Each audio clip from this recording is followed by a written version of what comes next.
To access your dashboard, open your web browser and go to HomeScout-.com.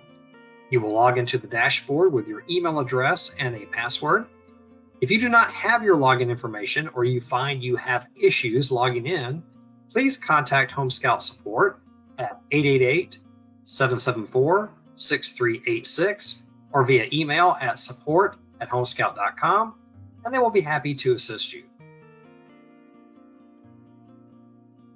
When you first log in to the dashboard, you will start on the Launchpad.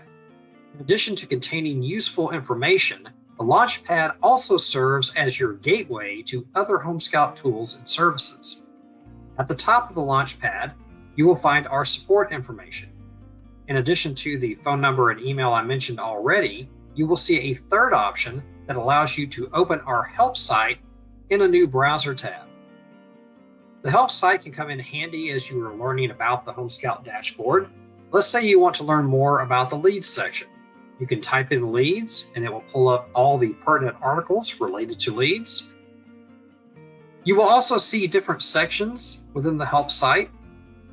One that I want to highlight right now is this HomeScout-FAQs/manual section. We do have a full dashboard manual online for you. It is broken up into different sections, so you will see articles about the leads section, articles about the activities section, and so forth. Underneath the Getting Started heading, you will see an option that reads Download the full dashboard manual. We do have the dashboard manual in PDF format, so you can download that to your computer, print it out if you wish to do so, and have that handy as you work on the dashboard. On the Launchpad, you will also find icons in the upper right corner. The first icon is a search. It will allow you to search for various items within the dashboard. You will primarily use it to search for leads. The good thing about this search is that it doesn't include any other filters. So when you type in a name, it will search for everyone in your system who has that name. The next icon allows you to switch between light mode and dark mode, depending on your preference. The bell icon will allow you to see any recent notifications that have come in. And then the final icon with your photo will allow you to log out of the dashboard, should you wish to do so. You will also see your Vita information on the dashboard. This includes your invite code, which people will use when they download the mobile app, and an invite URL, which you can send to people so that they can activate Vita in their web browser. You will also find your consumer direct links. These are links to your personal website, as well as any team websites you may have set up with your agent partners. If you click on an URL, it will open up the actual website in another browser tab. You will see the full web address right here in the address bar. You could right-click right here and copy the address if you wish to put that in an email or other printed material.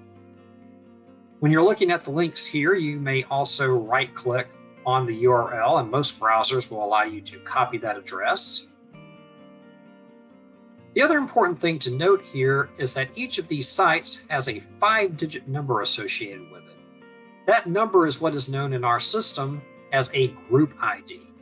That group ID becomes important if you plan to import leads into this system. So be sure to make a note of that ID because you will need to include that in the spreadsheet that you upload. The remainder of the dashboard consists of tiles that allow you to access other HomeScout tools and services, including HomeScout Intel, the HomeScout Marketing Center, your Vita admin, and then there's also a tile that allows you to access our Facebook community page. We definitely encourage you to join that Facebook community page so that you can stay abreast of any updates shared via that community page and also participate in live events that happen on a regular basis. We're going to go to the dashboard section. And what the dashboard is really about is reporting, giving you stats on the leads that you have in your dashboard. So it defaults to a limited date range, but you can click on this date range. You can select whatever date range you want to look at, And then you can also use these preset options over here. So for example, if you want to look at everything that you received last year, you can click that. And so then it's going to show you how many leads you have, how many of those leads were buyers, sellers, or renters. And then amongst those leads, it'll show you how many inquiries took place, how many tour requests happened, how many properties were viewed, and then how many properties were saved amongst the 18 leads in this case. Now, the other thing that we wanted to do with the dashboard is we wanted to find ways to give you an idea of who is most active on your website, who are the people that you might want to reach out to sooner rather than later. So for whatever date range you are looking at, the dashboard is going to show you who has the most saved searches, who has the most saved properties, who has the most inquiries, and who has the most tour requests.